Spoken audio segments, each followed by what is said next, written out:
Good morning.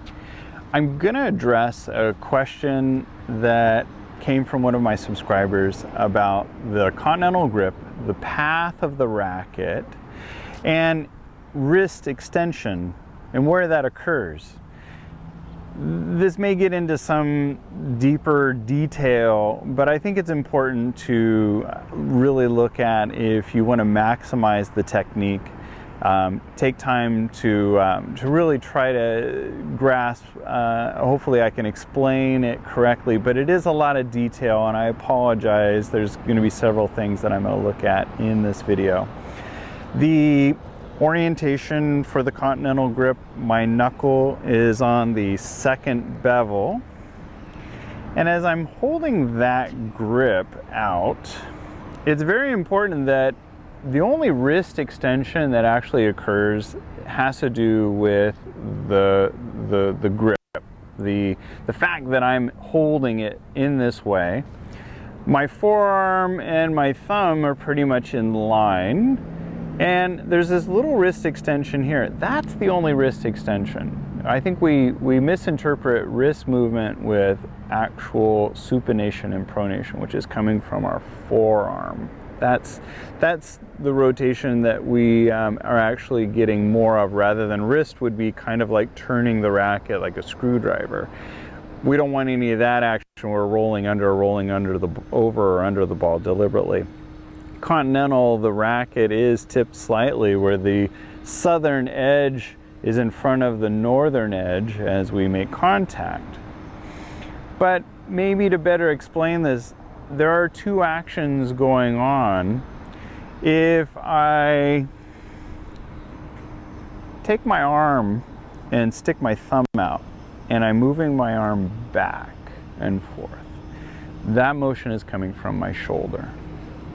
Now as I roll my thumb outward so that it's pointing the opposite direction, okay, that's rotation. It's coming from my shoulder and my forearm as well. Supination, pronation. Okay. Now, let's look at that with the racket. If I'm holding it in my hand and I choked up to the throat of the racket, the butt end of the racket is under my arm.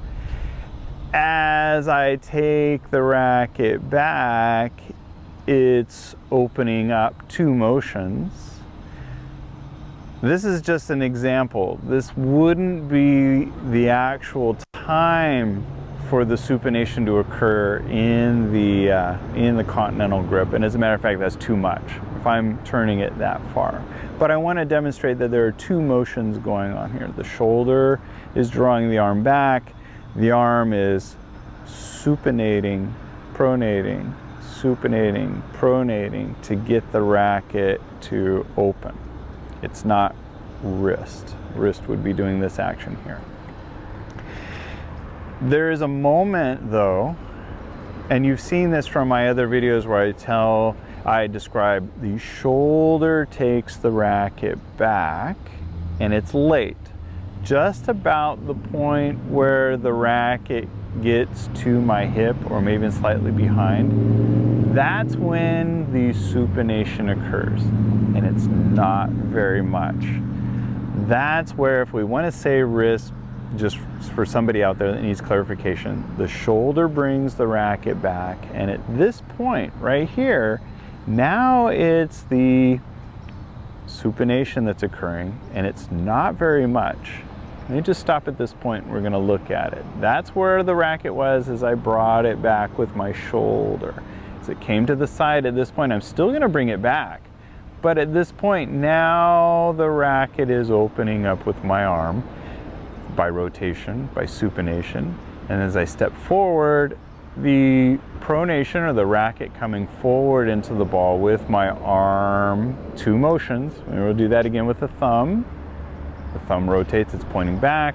The thumb rotates, it's pointing forward. The shoulder is bringing the arm back. The shoulder is bringing the arm forward. Key point though, it's late.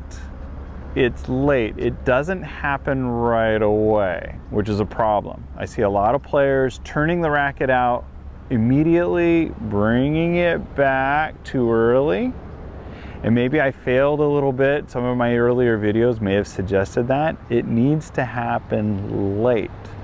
The arm, shoulder brings the racket back, then I begin to open by a rotation of my arm, my forearm. As I step in, there's a little pronation that's reoccurring as my arm is coming forward as I strike the ball. Let me make another point. A few things that I like to promote in each one of my videos. If you want consistency, pace of the ball rule. How fast is this ball? It has no pace on it.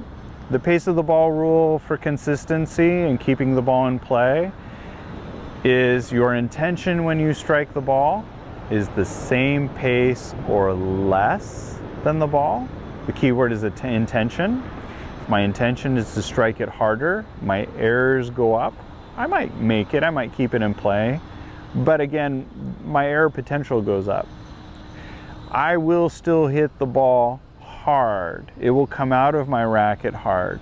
It's just that my intention when I strike it is at the same pace or less.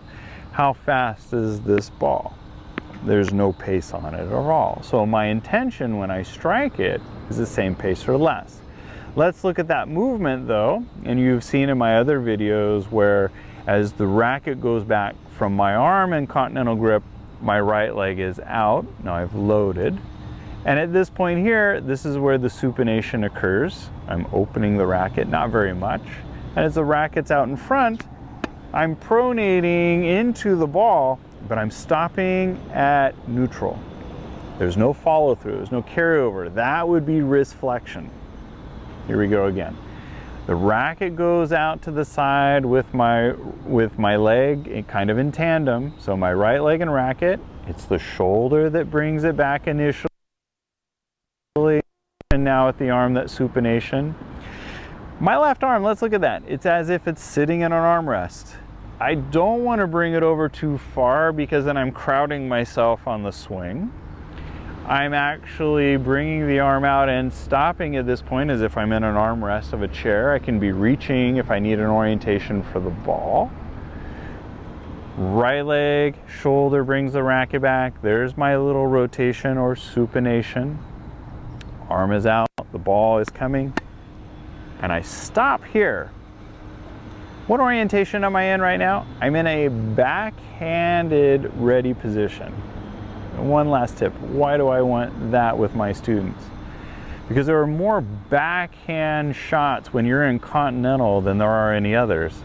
I may be using this in the short court where I need to take a ball out of the air. That's anything in my body I'm going to take with a backhand. If I'm facing forward or the right, I don't know which way to go. Is it my forehand? Is it my backhand? I don't know. But if I'm in a backhand ready position, anything that comes at me here, I've got it with that backhand position. So I need to be there first. And there's plenty of time. There is no reason that I can't quickly get over into a forehand position for a ball. If I know it's been struck and it's coming to my forehand, I have plenty of time to get there. As I get closer to the net, I'm holding it up a little higher, but I'm staying in that backhand position. A lot of little extra tips here. I hope this helps and clarifies a little bit about wrist extension. Really is already when you're holding the racket, there should be no more wrist extension. However, as you take the racket back, we have some supination, and it's not that much. It's very little at this point. I'm not extending my arm so that the butt end is facing the ball. That's too far for a continental grip. It's maybe only, let's say, 45 degrees. Somewhere in there, you know, if you have to give it a definitive degree. But there's two motions going on, the shoulder and then supination to bring the racket back. Two combinations of an arm movement. Tennis 92, thank you for your question. I hope that helped. I'm sorry for those of you that watched this and thought, oh, this is too technical and too in-depth. But that is what I enjoy about tennis, and it's becoming a complete player, analyzing it, the science behind it. It is one of the most difficult sports, and I think that's what makes it exciting. Let me know if this helps, and if you enjoy these videos and my instructions, please subscribe.